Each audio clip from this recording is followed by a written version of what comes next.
All right, and welcome. We have a very special guest, Steve McLeod, here to the Reverse Pivot podcast. Brian Goorjian, head coach of the Sydney Kings. Welcome, Brian. Yes, welcome, Brian. Yes, nice to see my friends. Yes, How is everyone? we're very good and welcome. We like to say that we're the number one basketball podcast in Australia, and it's just very hard to dispute because no one has any of the correct numbers anyway. So we're running with that. Are you okay with that, Brian?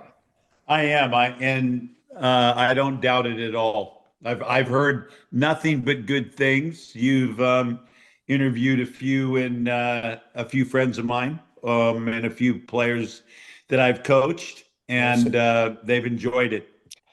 So, Brian, we're going to deep dive into you today, and I'm sure you've done this at several podcasts over the time. But I just want to our fans that are mostly coaches, like when a lot of people are coaches or people that are heavily involved in basketball, so they're enjoying the basketball content, but just most of them will know exactly who you are. But I've done my research. Bruce and I are massive researchers, and mate, there's a little bit of history I want to share for a start. Six championships, NBL. You're the only person to get three in a row. You've coached the most games of any coach in Australia. Your winning percentage is 70%. That is absolutely nuts. You have an Olympic gold medal. You have coached over 110 games. It's hard to get the exact number for Australia in your two stints as the Aussie coach. I think that when we had the privilege, Bruce will tell you that I have a crush on Sandy Brondello, but um, we're talking a goat of the highest degree, and I am very honored to have you on our podcast and to be able to say that you're a friend of mine. So welcome, and No, mate, yeah. much appreciated. So with Bruce, he's got a few questions, so we'll dive on his. I mean, we'll talk about a bit of this stuff and your thoughts on how things have happened. But that's just an amazing achievement. Like 4 decades coaching, Brian. 4 decades. No, it's yeah, it's longevity has been, and I think the most thing that I'm proud of or feel the best about is just being in an environment like coaching and keeping your health, and because it is you guys played and you guys coach as well. It's demanding. You never, your mind's always turning over, and physically, there's a lot. Always, you get people on, and you talk about the NBA and you talk about college, but I think in Australia, much more. I feel hands on. Rebounding balls, passing balls, handling players, doing a lot of things that coaches in the NBA and at the other play have coverage there, where Yes. we're pretty much hands on. Well, Leaner. I remember the coach Steve Price came in for the Dragons, and I was one of the guys that came shortly after. And one of the things, an excellent human being. I'm an incredible player and a very good basketball mind, but I think he was shocked. Well, who brings the balls? You do. Well, who's the guy that cuts up the tape? And you do. It's like I think that's Mark Price. Yeah, Mark Price.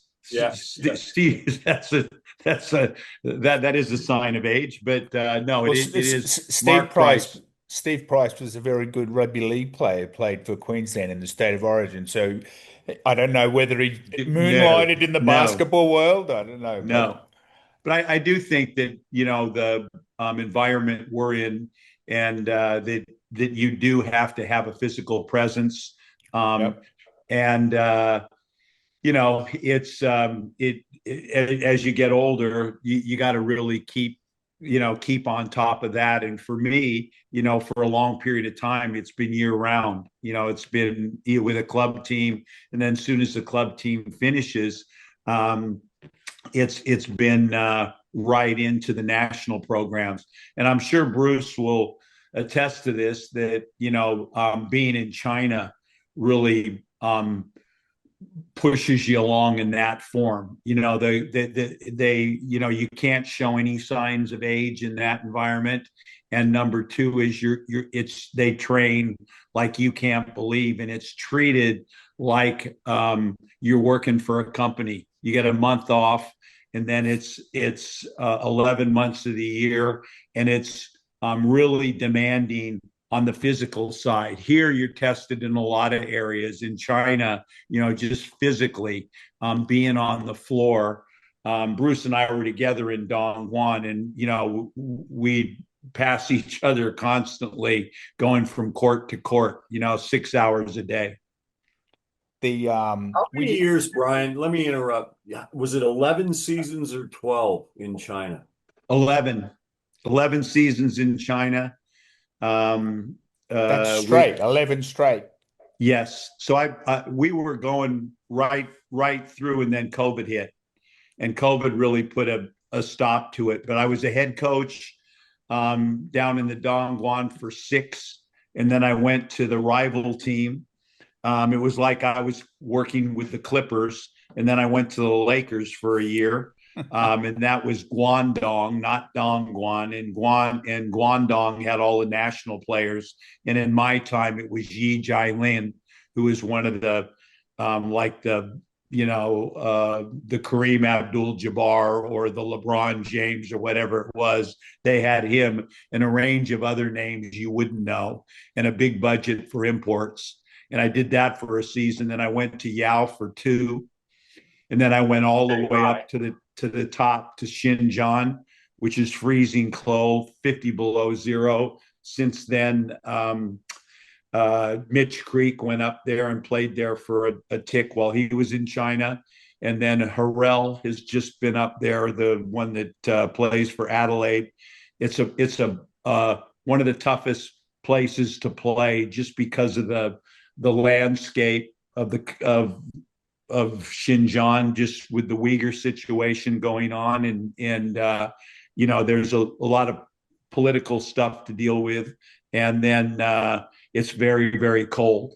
And then I finished up at a place called Guansha, and they just won the championship this year. And going from huddling up and everybody going away for Chinese New Year, and 2 days later, I was on a plane flying back because COVID hit, and then really have not been back to China since. Okay, we just had we haven't dropped it yet, but we actually just had Mick Downer on. He was fantastic, and he's in Japan, obviously, but he made a comment. It's probably the same for you, that it's not for everyone playing in Japan or coaching, and I'm assuming China's the same, right? Because of the effort that, like the travel and like they play 60 games in Japan. How many did do in a season? How many do they play in China? You look forward to the games in China because the training was just for the amount. We played 50 games, 60 games, close to, but it was the training. And the imports would come in like they do here 6 weeks before the season, and then once you start playing, it's pretty comfortable because you're traveling. You have midweek games, where here you only have 10 teams. So training during the season is still a major factor. So for the imports, they would have a different version. There'd be frustration and things that you like, but as a coach, the development side of it with the Chinese players were before the imports arrived, we'd get a month off. And then it was, I was up for breakfast at 6:30 and I was on the floor at 8, and I wouldn't get back. I'd go straight there with the group. You'd be in like a compound, and you'd go right in to eat, and you'd have lunch, and then you'd go and just kind of lay on your bed and play on the internet from about, 12:30 till 3, and then you train from 3 to close to 6, and then eat dinner. And then a lot of times, and you didn't have to be there, but you'd be there periodically. But the players would have to go back to the gym and get 200 makes or 250 makes, which is another hour and a half. And I was amazed at when you say the question that you asked me. There was a lot of things that were a positive about being in China that were frustrating here. When I left, and Bruce and I went very much at the same time. We'd been through many merges. Is the team going to exist next year? Is the team, are you going to be able to keep your players? Are your players going to get paid? Basketball went through that roller coaster. It went way up, and everybody talks about the late 90s. Late 80s, early 90s when it peaked. But all around that was a real struggle for survival. And now you go to China, where your only job as a coach is to coach the team and win games. There was never any concern financially. Is the club going to be okay? The support, there was never a concern that way, which was really, I didn't realize how much that had weighed on me until that was removed. But, as we're saying now, but there were frustrations where, even with some of the practices, you have to just act like you're practicing. Tell the guys, did you practice today? Yeah. But you'd show video, you'd stretch, you'd have them walk through some stuff. So you'd have a 2-hour session just because you had to have it. As opposed to really practicing. But it was challenging in that form. Brian, I got a question for you, mate. I've only got 5. Then we're going to alternate. I'll ask a question. Steve will ask a question. What are you expecting to learn? Of course, we've all read it, all of our basketball listeners and fans, that you're going to be coaching the New York Knicks in the upcoming NBA Summer League. What are you hoping? I know you've gone to the Summer League, 20 odd times, 20 years more, 25 years. What do you hope to learn out of this experience? Bruce, it's amazing when you're with a team and you go to an environment like that, how much you do learn. I mean, I was with the Knicks one, they take it very seriously. So just a lot of skill development and evaluation of talent. So, there's a great, in doing this with the Boomers, in getting the feedback that you got, and there's always criticism in there, but there's a real study on that and discussion on what is a good player. What are you looking for in a player? Don't ever think that we all think the same, and don't just, when you say somebody, he's great. Well, why is he great? And because it was really important to the national program, and that really hit me hard, how detailed they were in who they're taking serious, why they're taking serious, and doing things to evaluate. You have 5 days. So we're going to run this drill because this drill teaches decision making. And decision making is really important for us. So let's put the guards in a situation where it's 4-on-3 and they've got an advantage. And then on the other end, when they're coming back, there's 3 against 4, and we're going to trap them and see if they can make decisions. We're going to put them in a, I mean, I could go on and on and on, but the selection process was big. Schemes, offensively and defensively, and it's ever from when we were playing and even 5 years ago, how you rotate now, and what the calls are, what the terminology is on the floor. And then I thought another big one for me was innovation. Like, I just thought, you go to There's all those teams playing down there. You're all in a hotel room. They got a game the next day at 3 o'clock in the afternoon. Let's meet at 12 o'clock. We have lunch and a meeting, and you walk into a dining hall and they got a bottle of water and tape on the floor. And they've got, because they've only got limited time, again, like the national program. Okay, let's go through our defensive schemes. And, things that you pick up, just every single movement offensively, every single movement defensively is communicated. So, coming down, screening right, curling, popping back to the ball, and then on the defense, low eye, my ball, my rotation, filling the high. And the whole room is just chatter with their terminology. So again, I'm just so you learn defensive schemes, offensive schemes, development of players, how to, identify in discussion on what a good player is. And then from the selfish standpoint of being the Kings coach, establishing relationships with agents and getting to see players firsthand.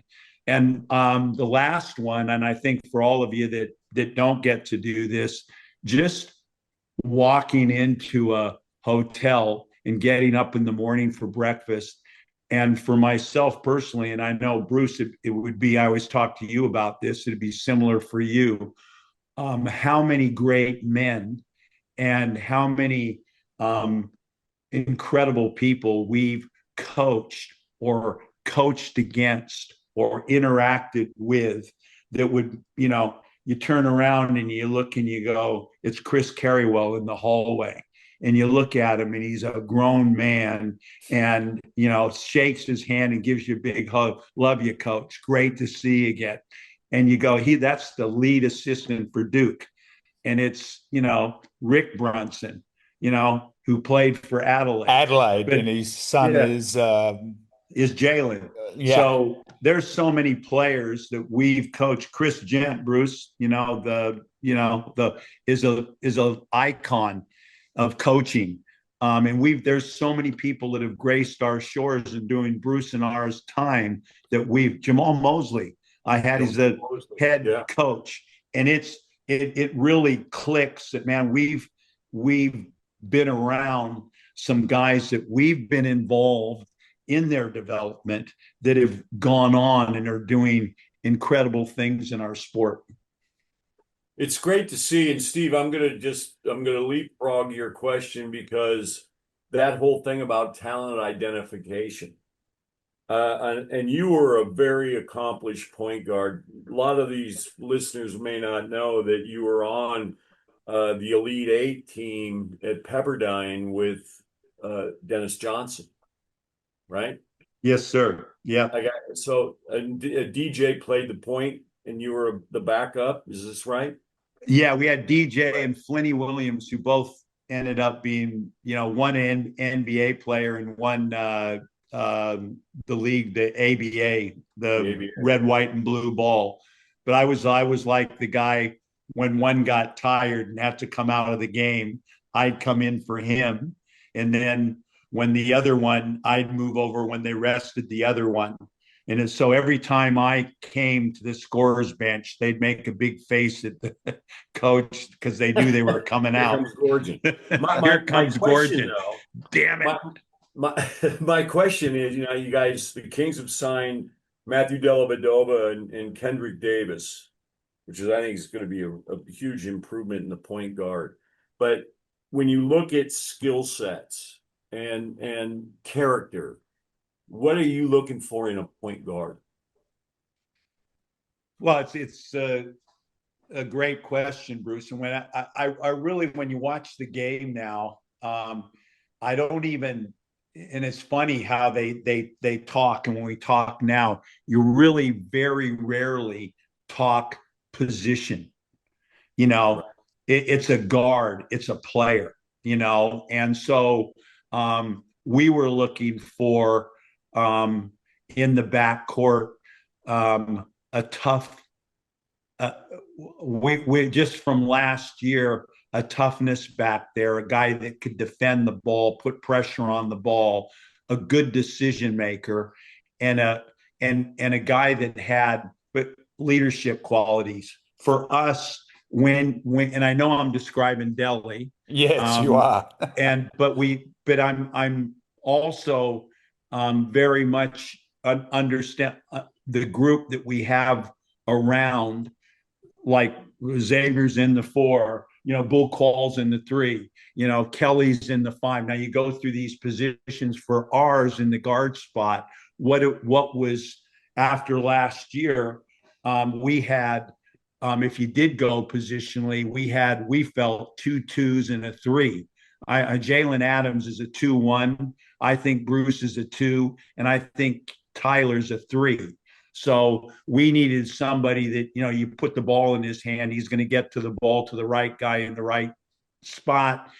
He's going to defend and hold that thing down. He's going to huddle guys up, make guys accountable on the floor and off the floor. So that to me is kind of your leader and the guy that's going to carry the ball. And next to him, I just feel like that guy, when you take him out, that has to be able to carry the ball and make decisions and run your team a little bit. But he's also got to have a little firecracker in him. A guy that can score the ball, a guy at the end of the shot possession in the offense. You've moved it side to side. You've run what you've run. They're all matched up. You don't have anything. He can just make a play. And I know after I lost when I was in the NBL, I lost about 5 championships in a row, and I got let go by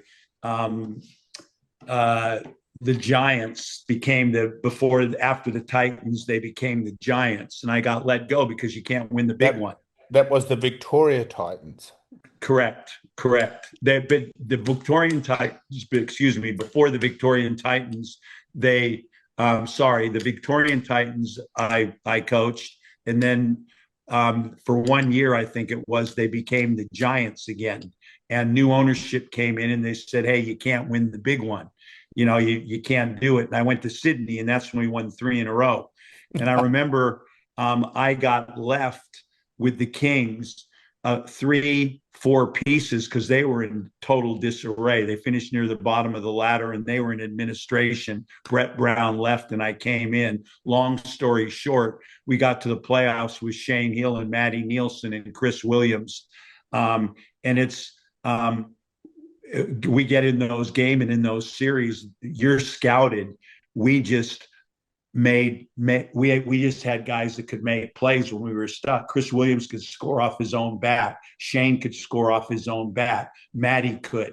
And when I first got to camp with the Kings, I remember, when I was at the Magic and when I was in those Melbourne teams, we had 15 guys that could flat stick go. And it was hard to play 5-on-5 because after my 7, it was really difficult. The guys were, they weren't, and I didn't think we were very good. And then we got, compared to the teams that I had prior. But what I learned was I lacked that in the makeup of those teams that got to the grand final, and we got scouted and we got in those best of 3, best of 5 playoffs. We felt short that we didn't have guys that could make plays. So that's become an aspect now when you come back out of China and come back into this, having a guy like Kendrick Davis that you can give the ball to and that's why they beat us. And, we were ahead going into the 4th quarter, and he just scored 4 possessions in a row. They ran horns. We were totally matched up. They didn't have anything. And he's just got a side to himself. And he just takes a guy one-on-one and scores 4 times in a row, and it's over. So that piece next to Delhi is a nice guard combination for us. I mean, I'm a massive Delhi fan, and sometimes come across people that we've been lucky to have all these great athletes. I mean, you guys weigh more than me, but just to be around great players. But there's things that Delhi has that may not make the score sheet, that the things that he does. You said like huddling the team together. He'll go full court man to man against the opposite point guard to tire him out, and things that don't make the stat sheet that he just does. And I would love to play with a Delhi. That's the sort of guy you look at and you go, oh my God, I'd love to play with that guy, and I'm sure a lot of the players say that to you, I'm sure. Well, I think a first in my whole time of coaching.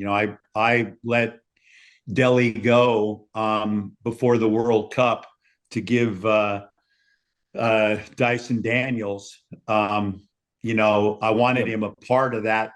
I said, you're not going to play, but I need you to experience this because I think you're going to Be good. be a piece in the Olympics, and just to not be a part of the World Cup would hurt.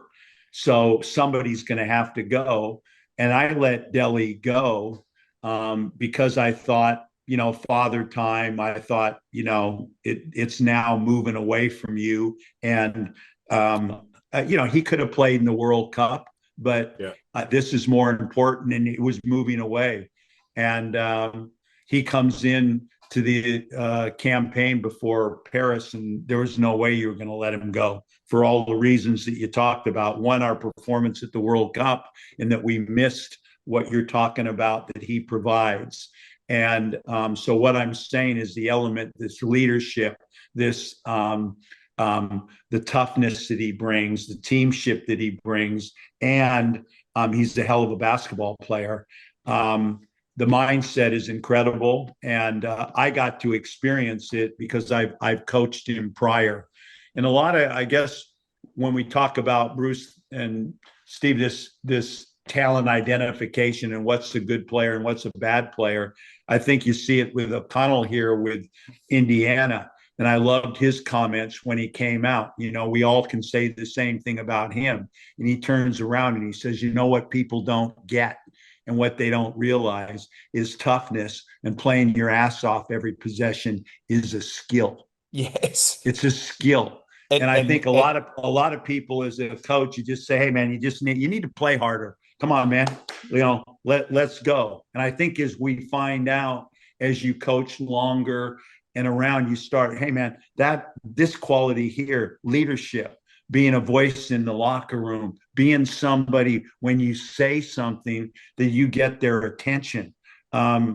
These aspects that you think you can just tell somebody something. No, man, they're a skill, like shooting the ball's a skill. So these aspects that Delhi brings, I've learned over the course of time more, and especially in the international game.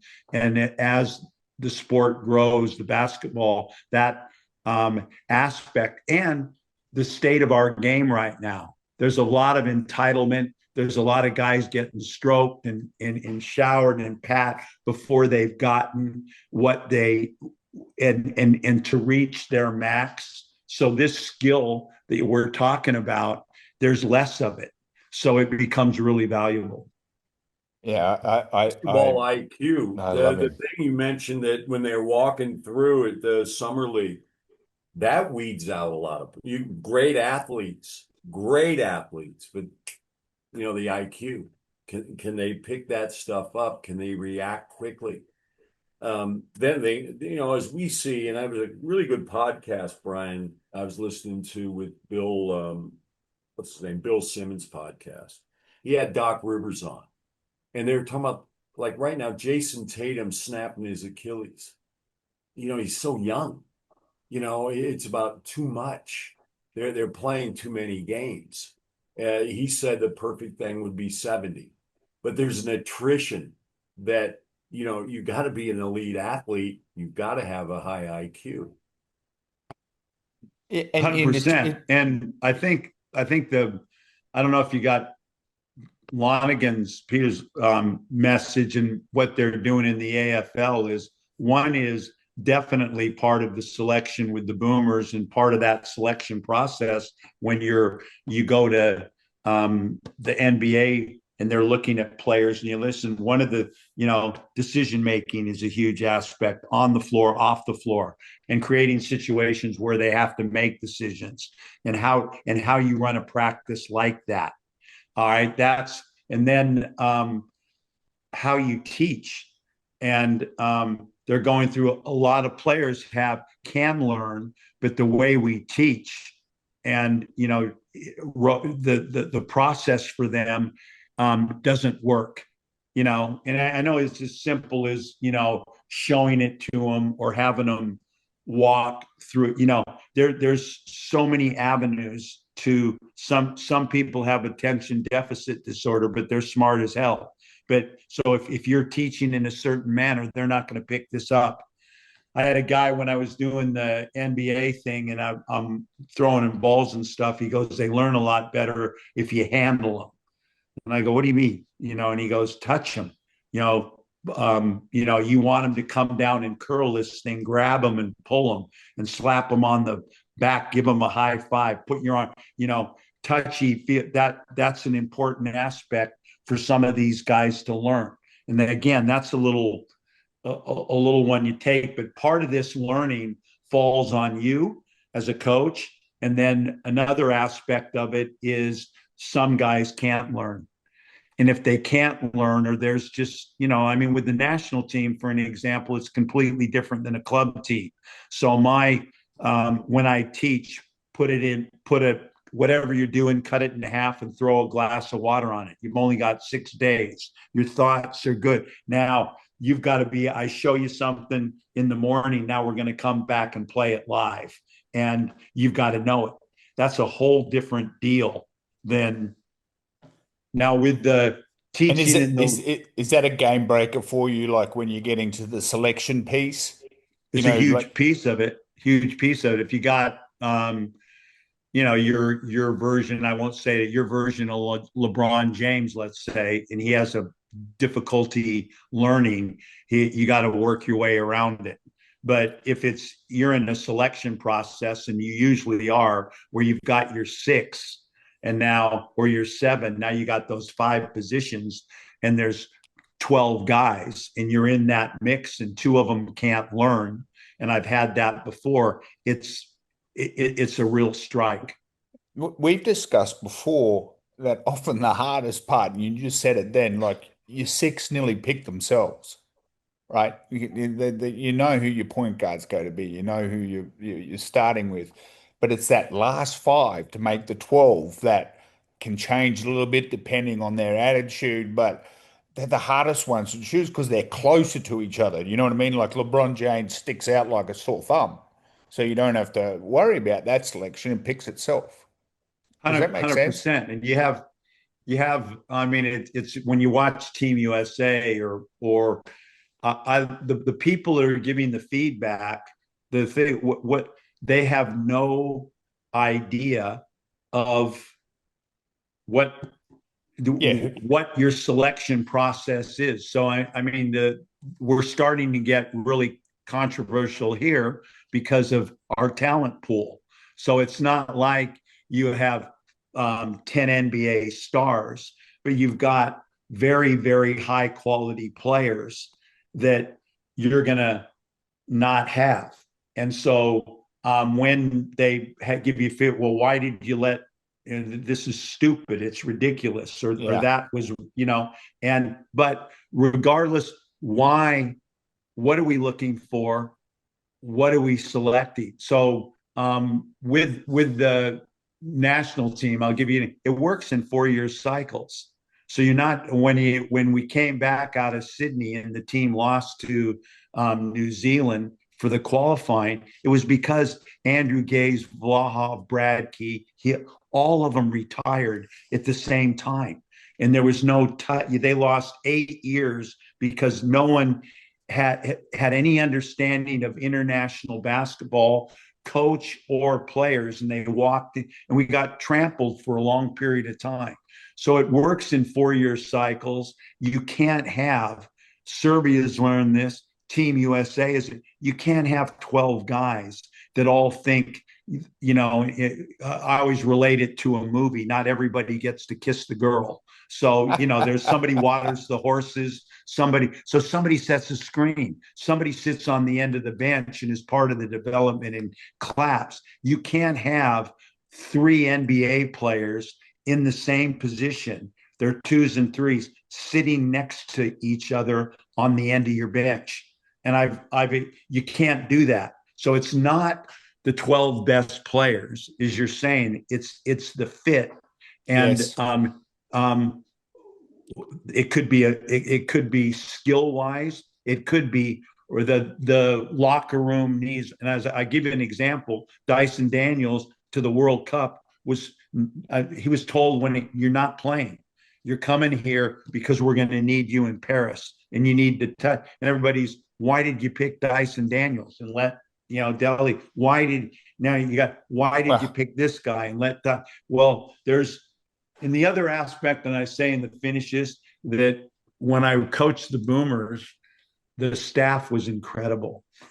The IQs and the basketball knowledge and the pedigree of what we've got: a Matty Nielsen, Adam Caporn, a Jacob Chance, and all of them in environments of that are incredible. David Patrick, top university, and has a link to all these guys. We were all. It's not. I have the final say. I'm the one that pulls the kid in and sits him in front of me and says, "You're not on the team." That's my job. But we weren't sitting there arguing and walked out of the room and said, "Man, I don't agree. It should have been this one." We're in there the whole time. There was, a total agreement on what the group is moving forward. I mean, it was clear. It's yeah. I guess when you're talking the Boomers and you're talking about the very different to clubland, right? In terms of, I mean, if you look at America, for example, they didn't play Tatum much at the Olympic Games, and they copped a bit of flack for that, right? But the decision was right. They won the gold medal, didn't they? Do you know They that? did. And Halliburton hardly got on the court. Now, have a look how he's going right now. He'll make the next Olympic team because, people have misunderstood his knowledge. He was on the team. He didn't play. He didn't play at all. He hardly got on the court, and he was saying, "I've got the best." And to his credit, he came out a couple of times and said, "I've got the best ride of everyone. I'm sitting on the end of this, watching this is fantastic, and I've got a gold medal." So he had the right attitude, I guess, to where he was sitting in that squad. But look at him now. He's, I don't know if he's Indiana going to win it, but he's leading the way, isn't he?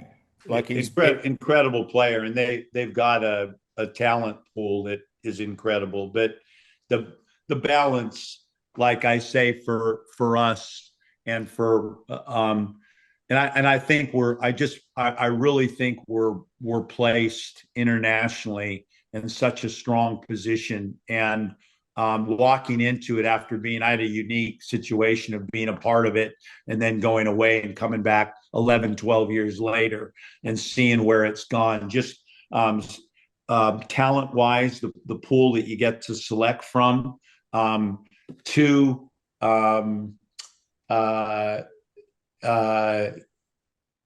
the players coming through, the program itself, just all levels of it, the development, the center of excellence, the players, how they're looked after, the programs moving the thing forward, the coaching, the young coaches, and the develop, like I say, the development programs. I just think it's in a really good place.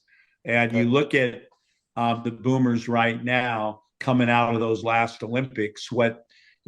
Again, I have my vision of it is that we got the bronze medal, and there wasn't the rose gold. There wasn't an extension of that, which now that's 4 Olympics that those guys started in Beijing, and Yes. Joe and Patty and Bogues, and now you build this thing up, and now they're all coming out the other end, and now you introduce Josh Green, Josh Giddey, and Dyson Daniels. You got three guys playing in the back court that are they're not 23 yet. I think they were 22 and 21. And I had one of the international coaches come up to me and say to me, after the Olympics, he said, you have that next star program in the NBL. We don't have that here because we don't play kids. We don't play them. They don't play. This thing, our thing is for men. And, you had three guys in this thing that, Serbia, Argentina, Lithuania, you go to they're men, they're 26, 27, 28. And when we medaled, that's what those guys were. 31, 30, 29, 32. Brad Key Gays when they were they're men. So when we did this changeover, we lost to Serbia, who I think at that time was the best basketball team in the world. And we lost to them by 2 in overtime. And when we played in Beijing and build up and we're in that crossover game, and after I left and Brett Brown was in the crossover game during the build that I'm talking about, when those guys, Patty and Joe, they're young, we lost by 30 to Team USA in that game. And then Brett lost to Serbia by over 30 in that crossover. Then they started, I feel we're at that point where you're going to play, when you cross over, you're going to play the best team in Europe, or you're going to play Team USA. And these guys at that age lost by 2 in overtime. And now Giddey and those guys, they're going to be at their peak come when we play in Brisbane. They're going to be max, and the next one coming, they're going to be closer to men. And you've got this group behind filling in, and you've got other pieces around it, guys like Condon, guys because you get, what's the weakness? We need more size. Well, you got size coming. You need shooters. You got shooters coming. And these guys have had a taste of it in their men. And so I'm excited again about where this thing's going. And I keep saying what you don't is this, and I'm so happy with the staff that Australia's put together. My heart goes Matty Nielsen, Cape Horn, David Patrick, an incredible group of coaches. That's great to hear. Another guy they never mention is Dukas. I think that's how he pronounces it. Kid from WA that's on OKC. He's a two-way at OKC. Those guys, they don't even get it. It's going to be a good problem for Adam to have. They might have more talent. I know that we lose Patty. Joe Ingles will be done. But, they got to have a look in. Bruce, I tell you, I go so proud too. I went and watched the Center of Excellence play the Comets at Alexandria, and they've got Bwally and Hickey in the guard spots, and just the Center of Excellence. I mean, it was an elite level game, but God, for young kid, athletic guards that are tough, that defend and never say a word to the referees, constantly huddle up, tough, played every possession. I walked out of there going, and I'm hearing, Shane Eel's at the game, Mundine's at the game, the place is, there's a buzz about it, and people are walking out through the doors going, man, wasn't that a great game of basketball? And what about the Center of Excellence? They had a 7'5" Sudanese kid that I hadn't seen before, and he blocking shots, running the floor. You going, this is going to be something. Then one of the guards is going to Syracuse, the other one's going to UConn. I mean, what I'm saying is there's and those kids are really well coached and really disciplined. And, you look at their bodies, you can tell they've been in the weight room, they're being skilled. And then afterwards they had the Emus camp up there, and I went up there for 4 days and watched them work out and practice. And man, it was impressive, really, really impressive. So this kind of ties in to what we're talking about as far as, and yeah, I know you guys are aware up there, everyone's talking about there's no courts. God, there's no court. And Victoria has more courts per capita than any place, I think, in the world.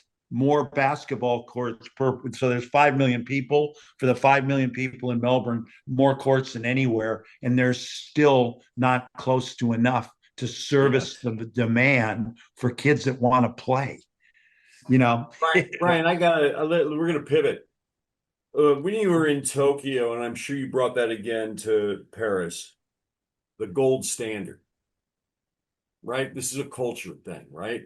About if we do things at this gold standard. Can you shed light on that? When we started with the Boomers after I came in after Phil, and again, probably one of the toughest coaching situations ever is coming in after the Sydney Olympics like Phil did, and a bunch of guys walk in that have never played international basketball, and you've never coached internationally, and it's totally different coaching internationally, which I've learned, than coaching domestically. They lose to New Zealand, and New Zealand ends up, it's a disaster here because you never lose to New Zealand, but they go to Indiana and finish fourth. Yep. Which when I take over gives us an automatic bid, to go to the Olympics. So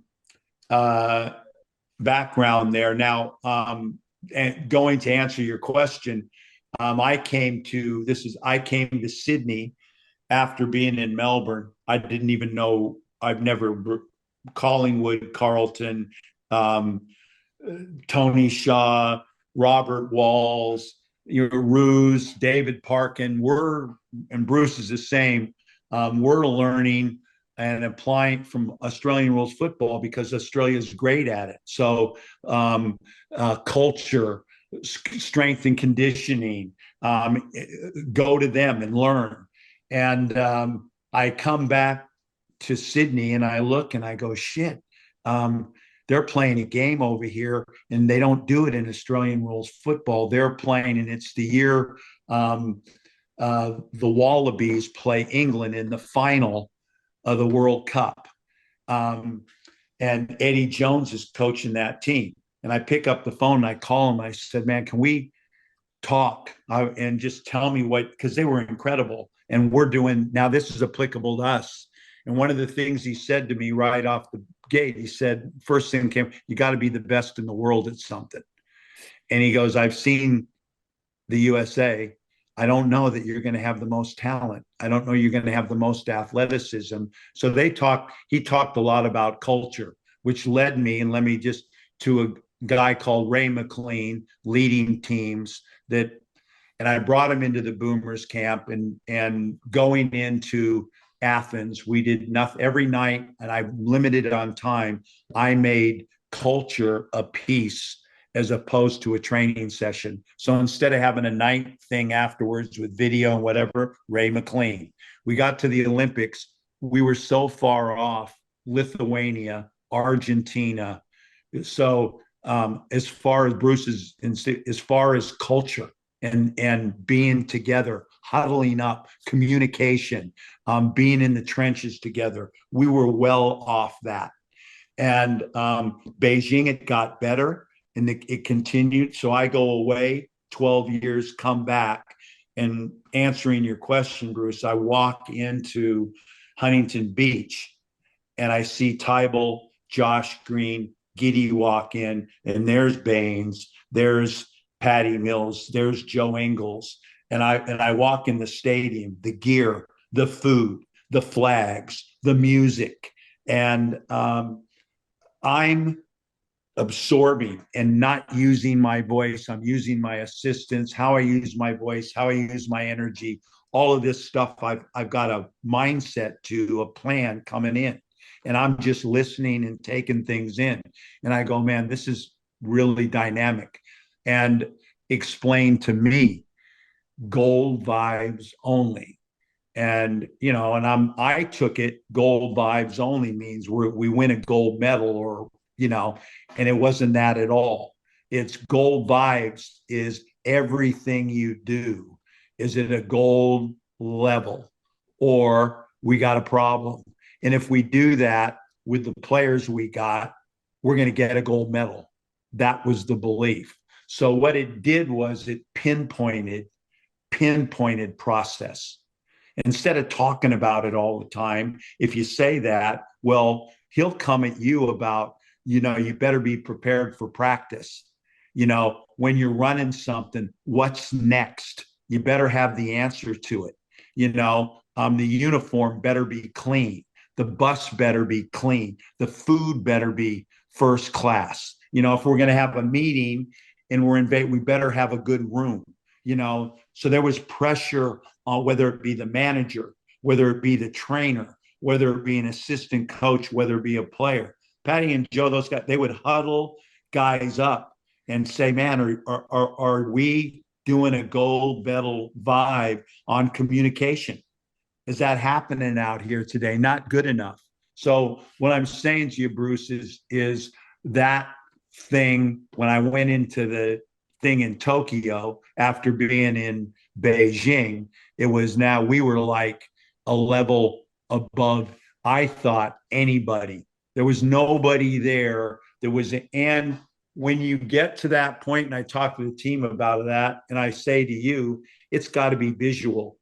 My mouth, I can talk all I want on my opinion. And I kept saying to myself, if you watched us play, if you turned on the TV, you could see it. Everybody in the stadium, everybody around it, man, your guys, they were first class on every aspect of it. And now when that finished and we went to the World Cup and we went to Paris, that's an area now that a lot of that, now we're in a rebuild. But I keep saying to you, the home base is so much higher than if everybody had retired at the same time. But, Joe, Patty, Bogues, Delhi, Baines, there's a changing of the order. And when you go through that process, this aspect that we're talking about, it takes to build it again. Right. Brian, you've had, and Stevie, just raise your hand when you got one of your questions. It's all good, man. I want to know, you named a lot of great coaches, and some of them that I research and study, but you get to get face to face with them and pick their brains. Who are some of the coaches or mentors that have really influenced you? By far, number one is Mike Dunlap. I mean, and I'm sure we all would. I mean, he's has incredible. He's incredibly intelligent and incredibly intelligent. I think for all of us too, he has a great understanding of us and about what this is, what you're dealing with, and an understanding. He's a background to this that a lot of the people that you talk to, let's say you go and talk to the head coach of Atlanta or the head coach of Phoenix, he has that knowledge, but he has an insight to us as well. And the other aspect, I think, for all Australians, because he's been in it, there's a care factor. And I know for me, because he's part of family, played for my father, we go back a long period of time. But Mike Dunlap, when and I think a real good answer to this, Bruce, would be I've been part of a leadership group that they're doing now. And I was in the first group, and I was with Neil Craig, Eddie Jones, Ange, Luke Beveridge, and Was it Mike in brought that as well? no, Mike is in another group, but he's involved in it. Matty Nielsen's been involved with it. Fleur, who's the assistant coach here, is involved in one of them. But I was involved in the first group. And what it's rang to me with this is advice to people listening and brought to my attention really early. All of us have famous basketball guys. We've been around Lindsey Gaze. I've been around Rick Majerus, Mike Dunlap, Ed Goorjian, like we've all, and we can reach out, but learning from other sports, I think is a real big one. Eddie Jones and Ange won Socceroos, won Wallabies. The help they brought to my specific situation of, no, man, you can't do that. That's a mistake. You've come in at this time. You've only got this period of time. Here's how are you going to use your voice? How are you going to use your assistants? No, more. Really be, okay, what are you going to do when you walk down those stairs and you've lost? You're in a sport now where it's not the end. You lose, and Australia's been horrendous at it. Think about it, 5 years in a row, not 5 years in a row, but 5 times they've walked down those stairs after they've lost. You have to win one game and you get a medal. And lost you guys. And yeah, I'm here. You can hear us? Yeah, can you see me?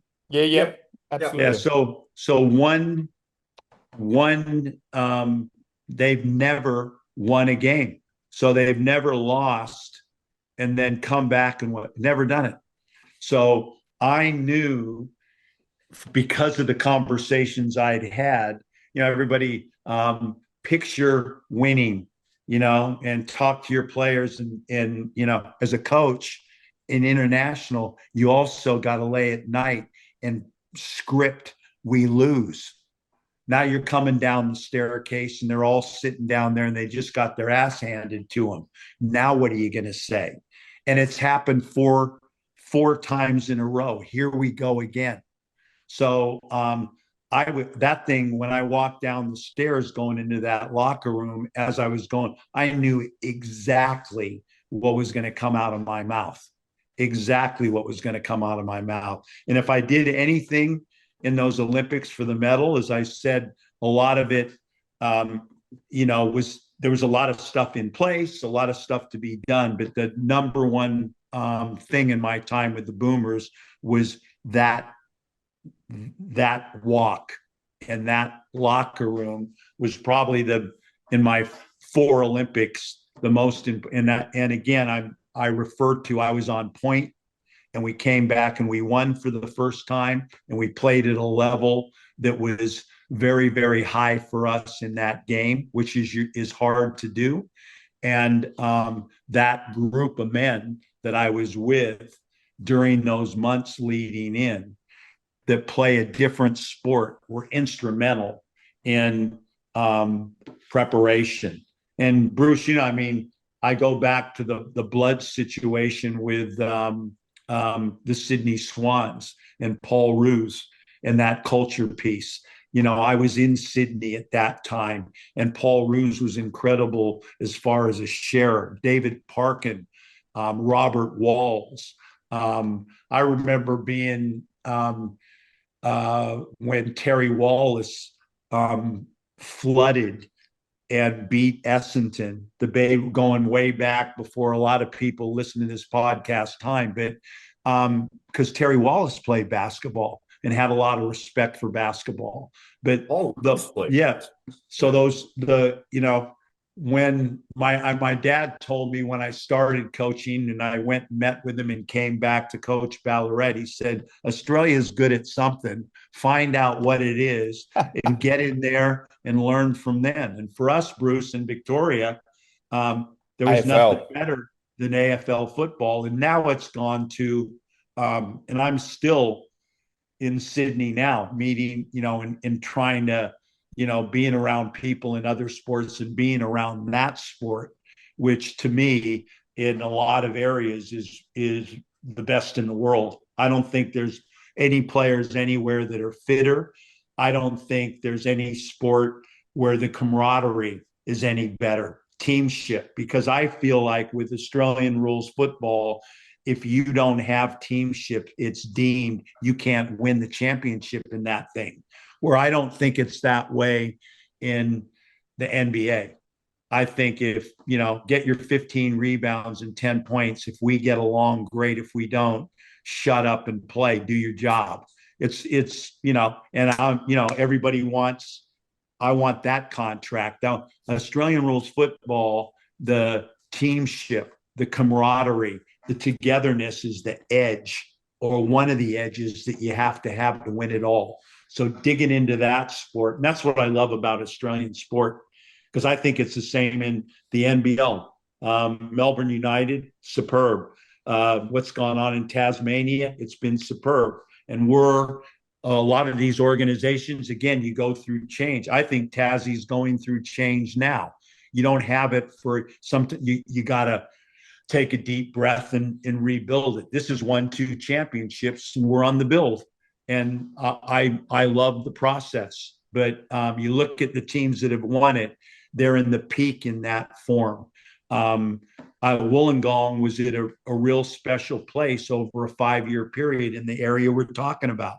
So if you're in this or whatever you're in, who's the champion? What do you got to do to beat them? And this area you're talking about now is on display if you're going to win.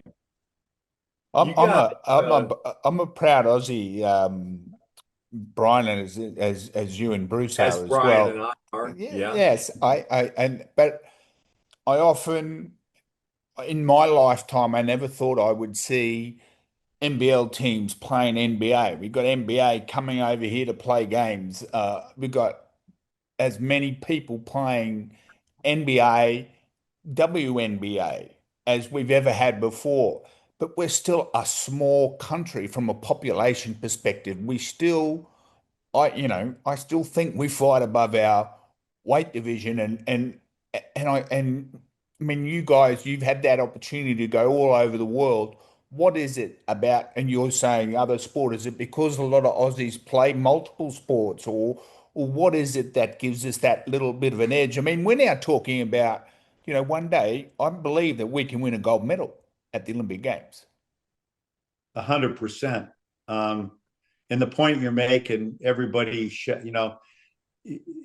it really is a credit to Australia. A funny one I had, and it's changing now because the athletes coming into our sport now. When Bruce and I played in this, if you weren't good at footy, if you weren't good at cricket, if you weren't quite up to it in that, try basketball.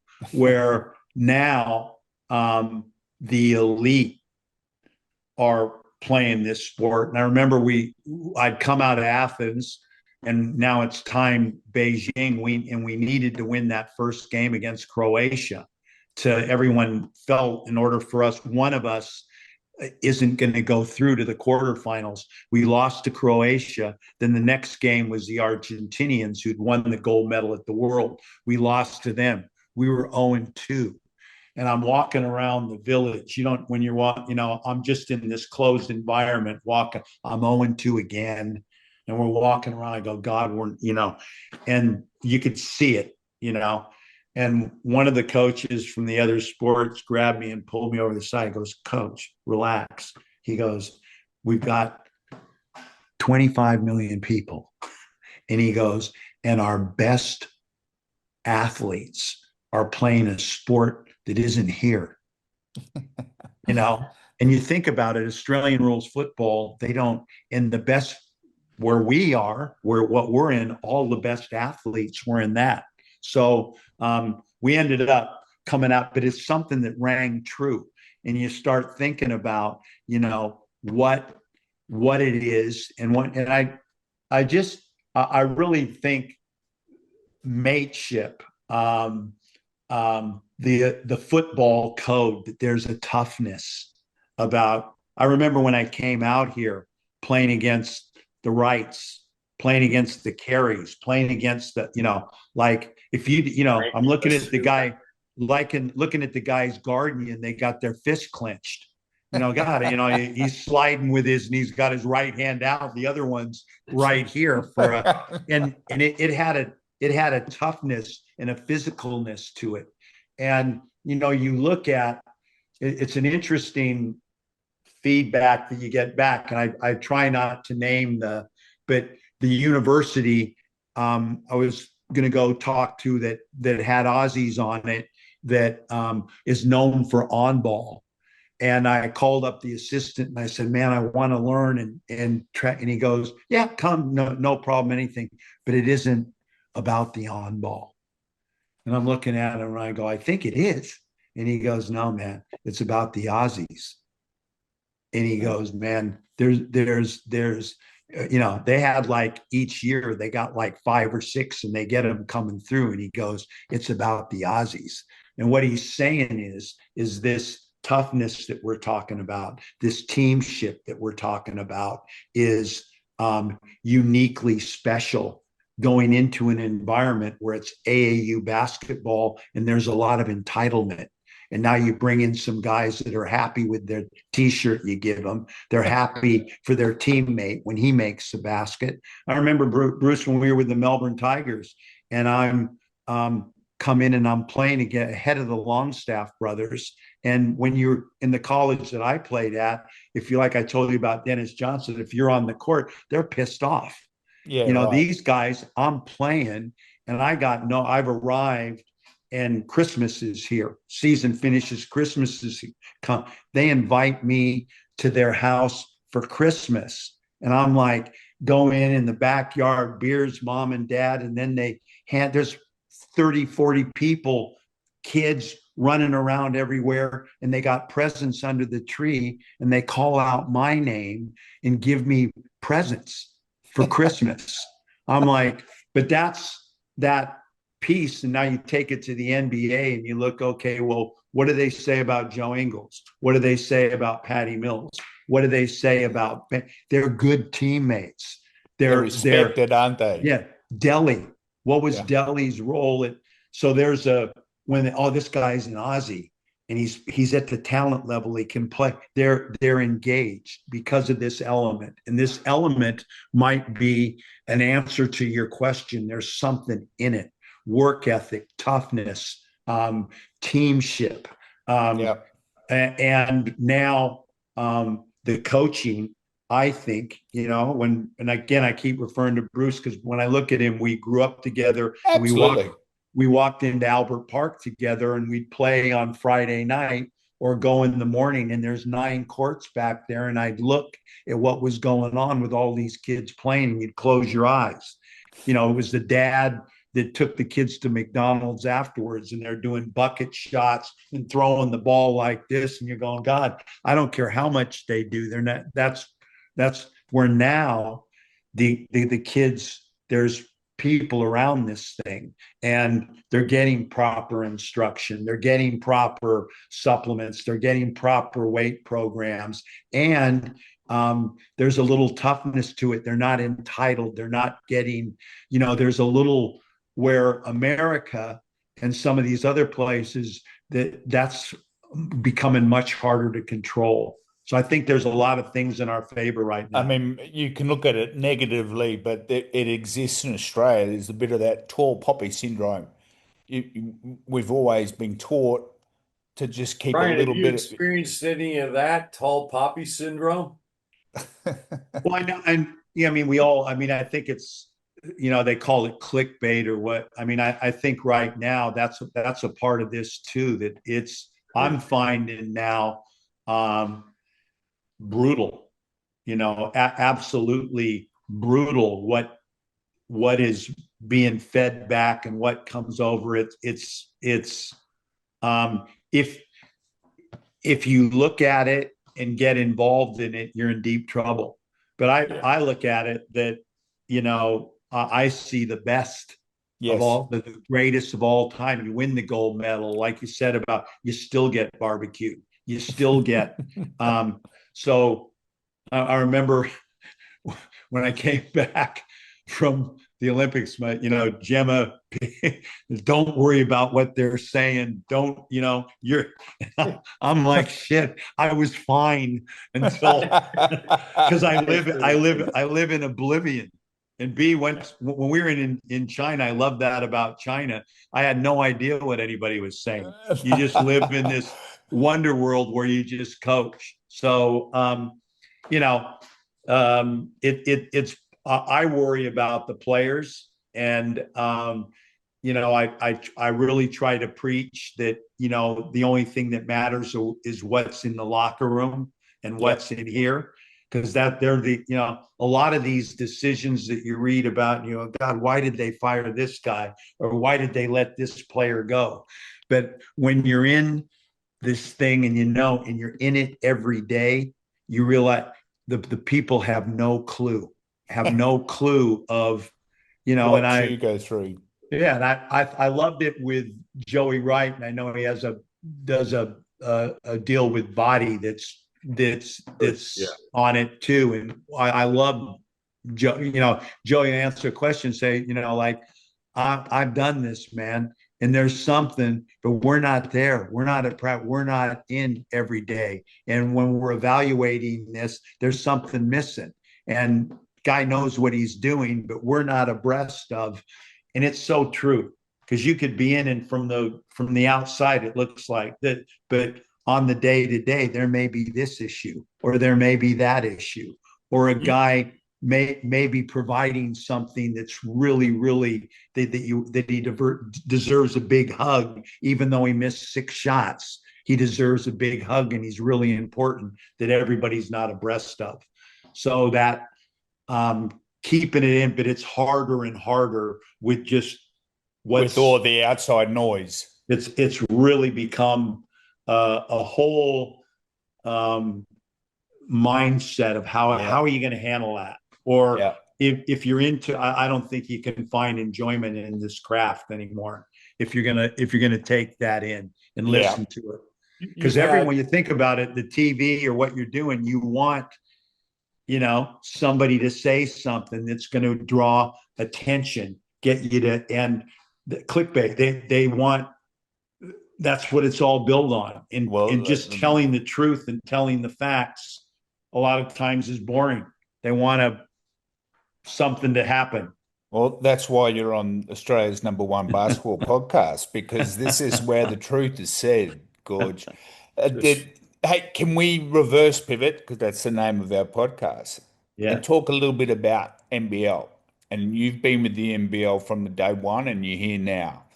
And you've been through where there was that, you mentioned that period around the late 80s and early 90s was a peak, then went away. In everyone was saying basketball was in trouble, but now basketball's thriving, like the numbers and associations, etc. We don't have enough courts. I mean, this is the reality. Just tell me from your perspective, where do you see the NBL? Like Bruce and I sometimes joke, because we hear that it's the second best league in the world, but it's definitely one of the better leagues in the world, correct? It is now. Yeah, when it's second best league in the world, we all know no. But as far as the climb and credibility to it, it's you watch the Japan final, you watch the Korean. You watch the Philippines, you watch the G League, and you watch the final series here, or the Perth, Melbourne. You watch that, man. It's tough, wasn't it? Like the basketball's being played, and it's respected. And there's a lot of good leagues in Europe, but we're playing a very high standard in a respected game of basketball. But I'll say this, and you go back when I always find this, that I think the difference. Let's go this. I think the difference between the past is that you commonly hear, that's the best final ever played. That's the best player ever played. We've been around. I a lot of times, man, you're speaking from ignorance. It's like the other thing. Did you ever see Rocky Smith play? Yes. No. Did you ever see James Crawford play? Did you ever see Fisher and Dillon in Vlaha? That, and that this is the toughest four-man, most physical four-man. Did you ever see Vlahoff play? Did you ever see Fisher play? But okay, this guy's great. This guy is great. And it's the same. The coaching now is great. But Mike Dunlap, Bruce Palmer, Tom Wiesman, Lindsey Gaze, you go back to this thing and you go, man, I'm sorry. That wasn't the best final ever played. It's in there. No, that isn't the best player that's ever played. He's part of the conversation, but you're just, it's the latest thing. And you're, how old are you? Did you ever see that he's the best jumper? I heard of that. Yeah. Did you ever see James Crawford play?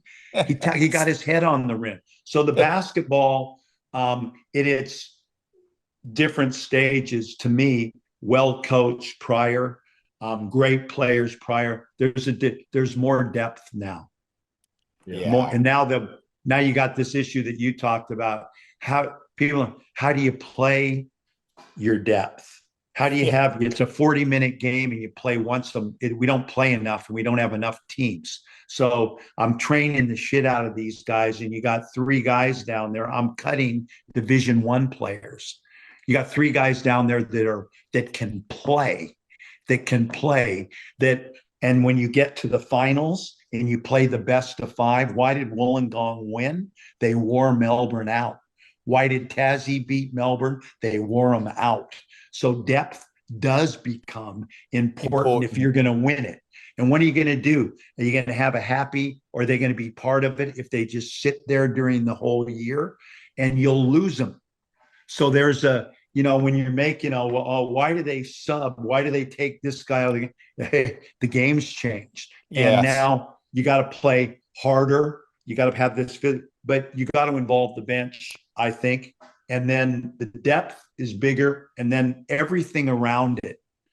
Like from when we were, Bruce, like the strength and conditioning thing, like with the catapult information and all that sort of stuff. I mean, that's important. The Larry aspect of it, it's gone, but the running of the league and the way our game took off, and we had a league office with a couple of people in it, and it was like, what happened? And we didn't know how it juggled, and football went away with us, just squashed us. But now that what's built around it is so much better than when we were going in the late 80s and early 90s. And the other aspect that you didn't have before is you got the internet, and now the world's become small. So you can watch the NBA, you can watch the Philippines, you can watch Japan, you can watch, now you're going, shit. If I play basketball, I can play here. Because we used to talk about it. That, Australian rules football is Australia's game. You can have it. You got it. All right. We're a world game. We're played everywhere in the world, but no one could see it. Where now you turn on the NBA. That's a good point. Yeah. Everybody Furphy is on an NBA bench on a championship team. But it's probably taken a few years for that connection between the NBL and the NBA, and the closeness now of, and how many players are in the NBA. All of a sudden, people are standing up, hey, shit, it's Australian. And we're talking WNBA as well. The ladies have been exceptional for some time on that world stage. Do you think, Bruce, back in the day, I remember the other thing, we don't see them. Now we get to also, they didn't see us. Yes.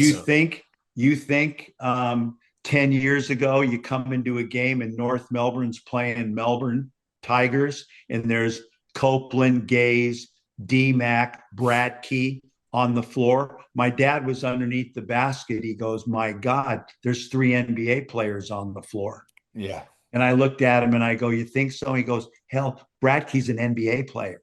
He goes, Copeland's an NBA player.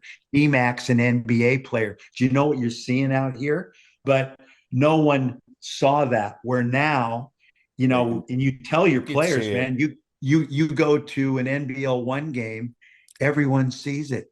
Turn on Synergy, everyone. And I'm always telling my guys, you don't know everyone is watching you play. Every game you play, everyone's watching you play. That wasn't the way back when, and now there's an avenue, like you say, where you'll be seen. That's my excuse, the 89, 90, and no one saw me play. They might have had something to do with Derek Rucker in front of me, but anyway, we won't talk about that. I got a thing, Brian, and I know that we really appreciate you giving us your time, but you've always had really good assistant coaches, like Billy Tomlinson. I rate him so highly, and it was great. Every time I speak to Billy, I learn something. Now you got Andrew Bogut on your staff. Sean Rogers is a good young coach. You got Luke Longley as part of the ownership group. I mean, the recent documentary on those two is fantastic. It really is. Really good basketball minds that are at your disposal, and again, you're at their disposal. That's another big thing about this league now, that at the ownership level are NBA, guys who played in the NBA. I think that just kept this thing moving along. But what are you looking for in your assistants? This happened a lot in China. Nobody knew how to be an assistant coach, because if you're the head coach, you are the supreme authority and you just do what I tell you to do. Get me a coffee type thing. So what do you look for? What qualities do you look for in your assistants? It's a really one is I get, and there's different pieces. So I give you the everyone would say, to start, when I first started in coaching, I hired my brother first, because I took my dad. Hey, you're a young guy. Number one thing, doesn't matter if the guy takes out the trash, who it is, you need loyalty. You need somebody. You've lost 3 games in a row. You're in Perth. You walk down the stairs and your assistant coach is sitting with your 3 best players. If you walk down the stairs and you're saying to yourself, I wonder what's going on there, you're in deep shit. Yes. And that, when we started in it, and I've been around that with fringe, now you've got the 2 guys that you've got like that are guys that you've competed with when you started. Been around Guy Malloy, been around Ian Stacker, at that, like always around Albert Parr. There was a trust, that there was a bond, and there was a loyalty. And then with those guys, there was also a competence, so that, and I want Billy, Jacob Jackomas, guys that love the game, been around the block with, you can trust, Bruce, and you come in each day and you look over and you like to see them. They're fun. I like to have a beer with this guy. If I've had a bad day, you're in a shit, slap you on the back. You can go up in the room and you can just talk shit. You can go around the corner and have a beer together. It's a guy's Einstein, but you have no rapport with the guy at all. There's nothing worse. So there's, and I've always had a couple of those. And then this, that you've brought up with this one, Bruce, has been really unique. Now, being away from the game and coming back, starting with Chris Pongrass, where I never had, you're putting the team together, or, and you sit down and, what's the budget? And I pick the team. And then, like this thing now is so much more complicated about, the next star, the contract, how it all works is complicated. In a Chris Pongrass, becomes really, really, really important. Like getting you through all the weeds, giving you it's the rules of this thing are in it's very and how you put a team together over a long period of time. This one, the vision of all that, having that piece I've never had before. It was Brian Goorjian. You put the team together and you've got this much money. Go to it. And you better, if you win, good. If you don't, that's a different piece never had. And then Longley and Bogut, just, on top of the organization, just their basketball knowledge, their respect by players and basketball people in the basketball community. And now, if you take the Andrew Bogut piece, it was interesting when we were coming to the end of the season, we knew there's going to be a vacancy in our structure. And one of the things that we talked about was they've had in the past great coaches, very, very good coaches here, but they were hired guns like the imports. You fly in, you play your season, you go home, you come back in August.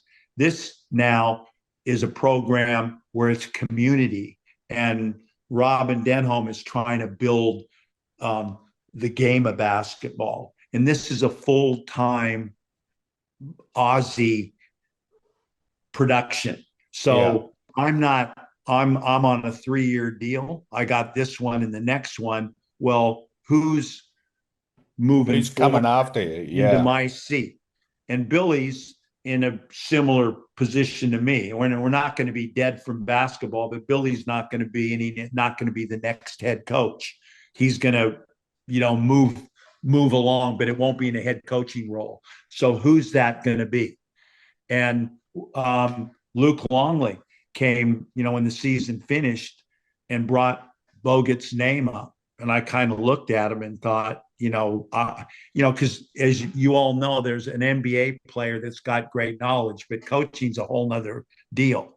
Is a guy going to put the time in? Is this something that he loves and he be passionate? I got on the phone with Bogut for a couple hours, and that's what you picked up. Yeah, that's the guy. And so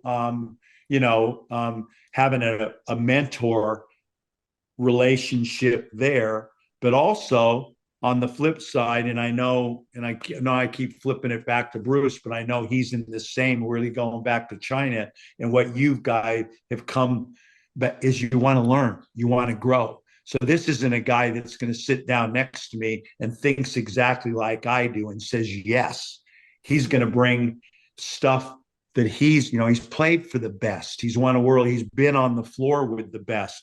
How about this on an on ball? What do you think about if we have the big offense? You're going to be having discussions like that. I'll have the final say, but I'm going to get, and I've had that already. I've had a lot more of that because Bogut wasn't in a day-to-day situation. He'd been part owner. Luke's also works for the club. So last year we had a lot of conversations, and it wasn't an easy year last year. It was this. So you get on the phone, and it's not like you're talking to a normal owner of a team. You're talking to Luke Longley. Yeah. And he's been, again, you're getting a lot of incredible information and incredible view of it. Here's what I saw. Really, I didn't, then you look back, and that conversation, that banter, I absolutely have really enjoyed. And now the process of having, Andrew Bogut, a part of the staff, moving down this back end for me with the Kings, I'm going to really enjoy the next 2 years and building that relationship. Is Andrew Bogut, is he on the day-to-day now? No.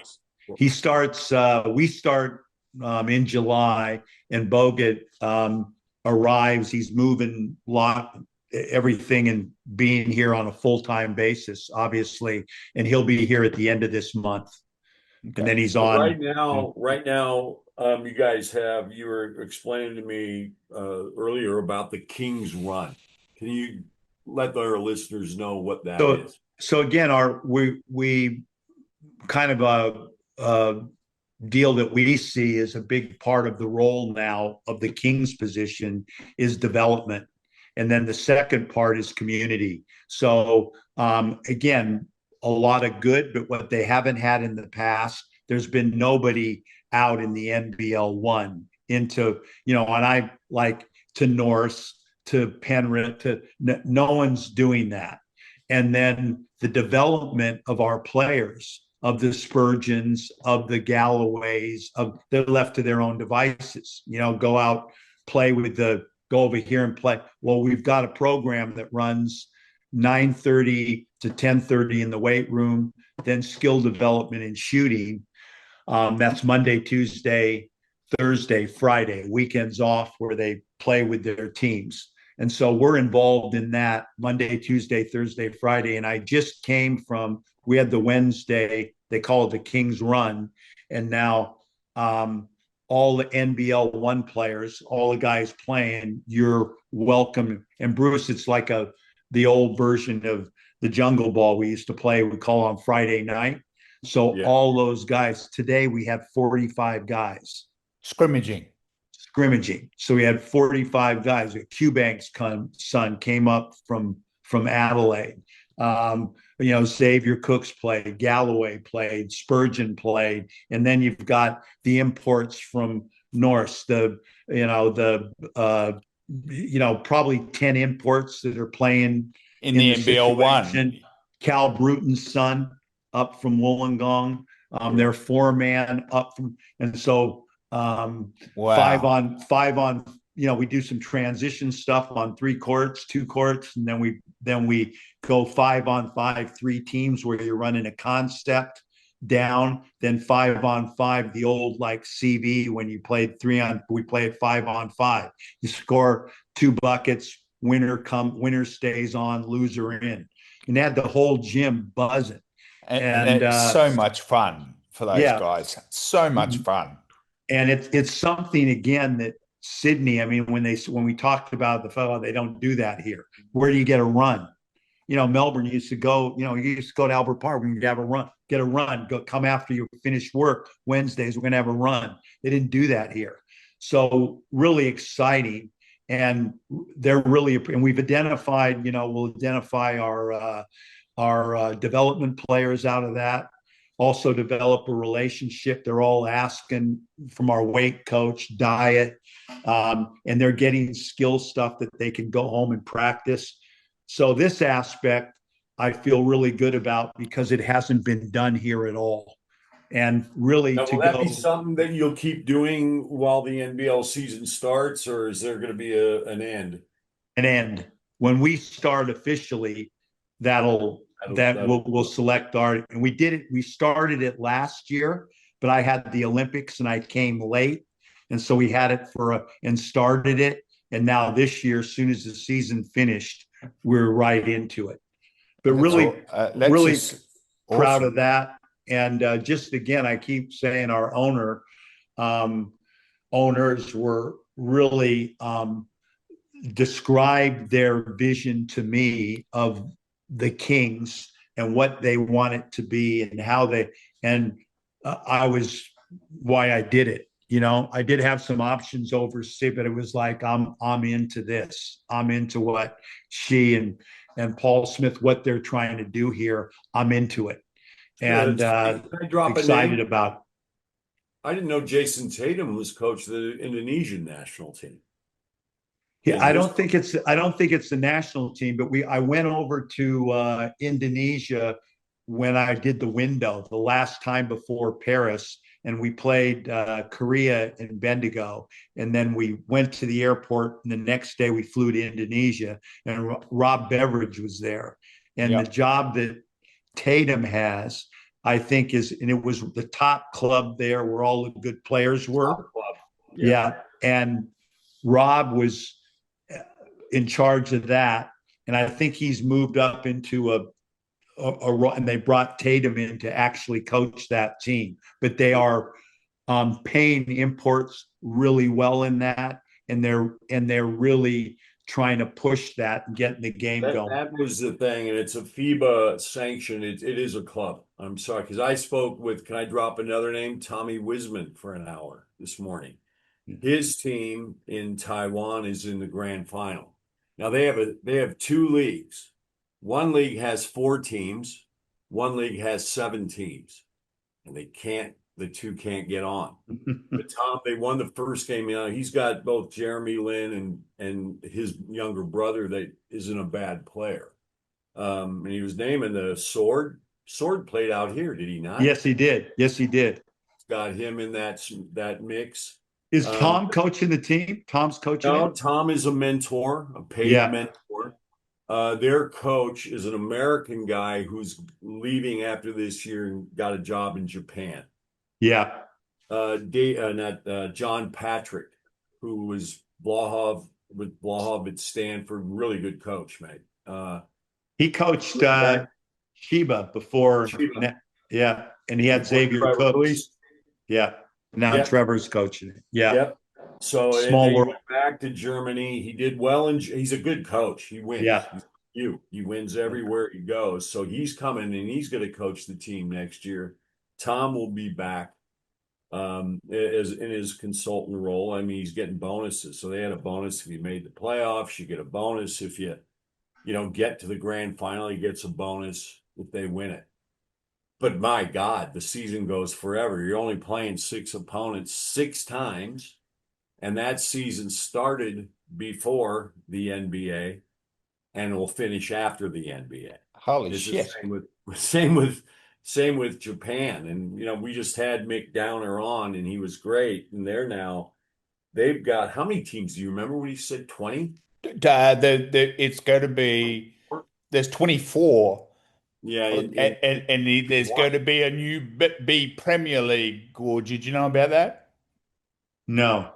Yeah, they're creating a B Premier, and you had to tick all the boxes on the size of your stadium and budget and all those sort of things. And I think he said most of the teams tick the boxes, Bruce, didn't he? So to make they B did. Premier. And that was all from plan back when the 2 leagues merged. That you're no longer going to be an Aishin, Bosch, Mitsubishi, but you're going to be the city. Yeah. So that all, and that venue must seat no less than 5,000. And they've all worked on this. So, it really, Korea and Japan, when I look back, both those plans, whatever vision it was, they worked. Because Korea was all the companies. And until they gave it a 5-year window, but then the company will stay on, like LG will stay on as the major sponsor, but we want this to be privately owned. And they've kicked that goal. Like what's going on here but being around the region, Bruce, you've been to Japan, Bruce, and Korea, me the same, the Philippines. I went initially from Wollongong to go over there for that EASL, which they're trying to make is the Euro League of Asia. And when they talk about what that means, the numbers that it encompasses is incredible. And then what's happening now is also what we keep talking, the love of the game. Japan now, from what it was when you coached there, and I went over there with Coach Kohama after Dwayne Casey, and I was there for 2 different stints. Now we play Okinawa, we play the national team. They're revered, and they're all doing incredibly well. And when you talk to some of those guys that you've met over there, because Patrick was coaching Sheba and had Xavier Cooks, Horvath, who well, was the coach of the national team, and just the growth of the game there. And that's not what you're saying, but there's 3 divisions as well. And the money involved in the game, the kids playing the game. And I keep saying to this, there's certain things that you say when I was involved with the national program. And I've got now where it's not just Australia, you got a better vision of what's going on. And I remember when I first took the national job, I said, man, the New Zealand in our league is a scary situation for the national team. They go, why? And I said, well, when I took over the national team and we're way down here. We didn't qualify. What are you going to do? And they go, the best thing you did was Gordy McLeod, the Bogut's team won those medals, gold medals, silver medal at the Bruce. They won those medals, gold and silver. How? You know, you centralize and be, games in there with them. So when we weren't very good, what do you do? How can you make our team and fast track it? You can put them in a competition and have them play together. So one of the things brought to me is you should get all the top players and have them play together, and you should coach them in the NBL. I said, there's no way they'd let me have that. And the guy looked at me and they go, well, you're doing it for New Zealand. And I thought to myself, God, man, you think about it, you're correct. You have all those stupid points. If you're an Olympian, you're this value. Remember with the, how many years you played is this value. That didn't. So the point where my point in this is that what you're saying now is what you're going to find is that the Australian team, when they start playing in these windows, they're going to go to the Philippines. They're going to go to, they're going to go to Korea. They're going to go to Japan. And if you don't have, let's say right now, Goulding, McVeigh, that level of guy, it goes underneath that, where it's the center of excellence kids and bench players on the NBL, there's going to be a problem, So it's because they're getting better. Yeah. And it's interesting what's happening in our region, and exciting, not only in Australia. They got a lot of good young talent coming through in New Zealand. They got a lot of good young talent coming through in Japan. So it seems the New Zealand is, with Dylan now taking over the Breakers and the national team, they're really making they've always wanted to be better, but it seems like they're trying to get as many Kiwis into the Breakers team as they can. They're trying to really push that New Zealand, which is, I think, good for Australia, because that makes us pull our socks up and will certainly not let them come down. Like, they're raising the bar, which is awesome. Do you see that as with the Kiwis? I see it as trouble. I think it's great for the Kiwis, but now you're playing New Zealand, and you just take that team that's playing and will eventually be coached by the national coach, and now you come and you play in a window game, and you're bringing a guy in from over here, a guy in from over here, a guy in from over here, and you're playing it, and they're good. That's not good that's going to be hard for us. And what Dylan Boucher's doing, I think, is really, really smart. Get the best players, make it an honor to be a breaker. And now those guys are centralized. You've mentioned the word community several times. So Bruce and I talk about this all the time, everyone that comes, and it's about that love of the game, the community. We're not even talking about skill set now, and the opportunities that are now available. Like, everyone thinks they're going to play in the NBA, and most of their parents think they're going to make the NBA. We all know the reality of that is incredibly low.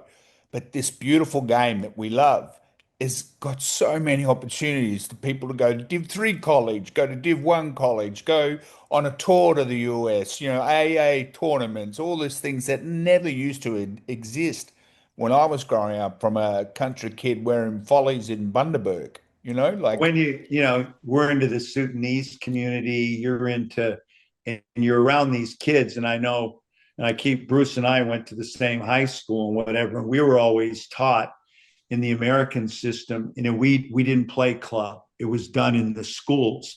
And what when you were a part, the coach would say, if you're a part of this team, when you go into the classroom and you're competing against these in any aspect of life, you're going to kick ass, because what you learn in sport about being the best you can be, about being integrate with a team and understand team, have discipline, honor, Yep. tradition, pride, those things that are pumped through you as a young man. And now you go in there, and a lot of our high school coach, we didn't at that time, we'd never had an NBA player. No one I've ever coached got paid. But I'll tell you what, have a look at the wall, look at what these guys have done with their lives. And that, when you There say you go. community, it's not just, a lot of these guys now are becoming good, they're coaching because they've learned. So many guys that I've had now as coaches that I've coached that are players. You know, and watched Luke Kendall the other day. You know, he's coaching Casey. You go, you know, Ben Knight, guys that you've had all the way through this. You go, God, and this is this community aspect. You're just proud of them and what they've taken from basketball. And then the thing, Bruce, we always like the Pete's Bar thing. When you come back and you see all those guys, I mean, what a warmth. You walk out of there and you're kind of teary. You know, you walk out of the building and you're like, you know, 70, you know, you walk out of there and you haven't seen this guy, Brian Longstaff. You haven't seen him in 20 years, 15 years. And it's a hug, and you want to, you know, you go, And you want to have a beer and talk shit. It's just so much fun. Our game, like you say, is wonderful in a lot of forms, other than just playing it. Yeah, we're not all going to make the NBA, but boy, oh boy, you know, like it's had an impact on my life, and you know, just like meeting like you and Bruce, you know, like just the opportunity to do things like this never existed 30, 40 years ago. It was just it was very early days of where it's got to now. It's on steroids, you know, like, I mean, kids getting paid to go to college now. That's even another whole conversation. It would take us an hour to get on, but We did it's a crazy. pod with I know that you're too busy, but Tommy Lloyd is good friends with Stevie Boy. And he was talking about, and it was the same with Mike. You know, this NIL thing is hard to describe because everybody's just figuring it out now. But it's great. Max McKinnon's making an NIL, you know, with David Patrick at LSU.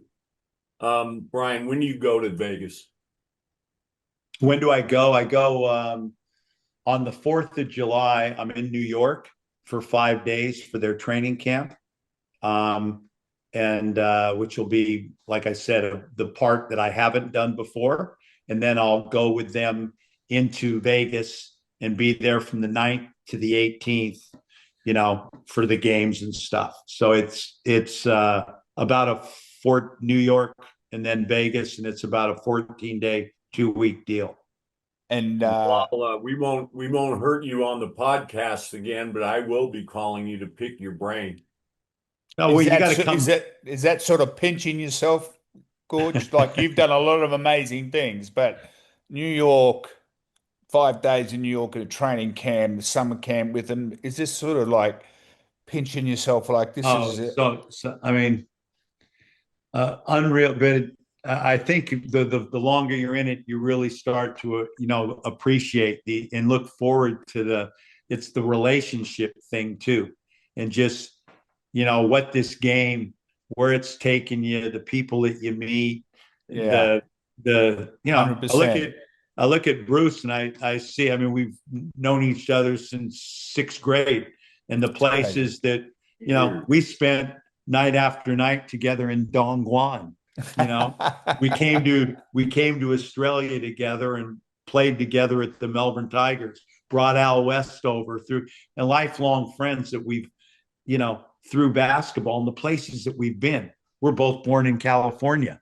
I haven't been, I mean, the places that we've been in each other's company and hung out, and the people It's incredible. It's incredible. Is nuts. Yeah. Oh, man. I think we're tying this into a bow. I know. I Yes. did. Well, Bruce is the one that ties it into a bow, but I just want to say thank you, Brian. I've just so much enjoyed listening to you today, and I really appreciate the time that you've given Bruce and I. Really do. No, really enjoyed it. B, we'll catch up soon. Catch up soon. If I don't hit you up before you go, I'll definitely hit you up on the way back. All right, man. Okay, you take care. Love you all. Take Okay, care, bye. man.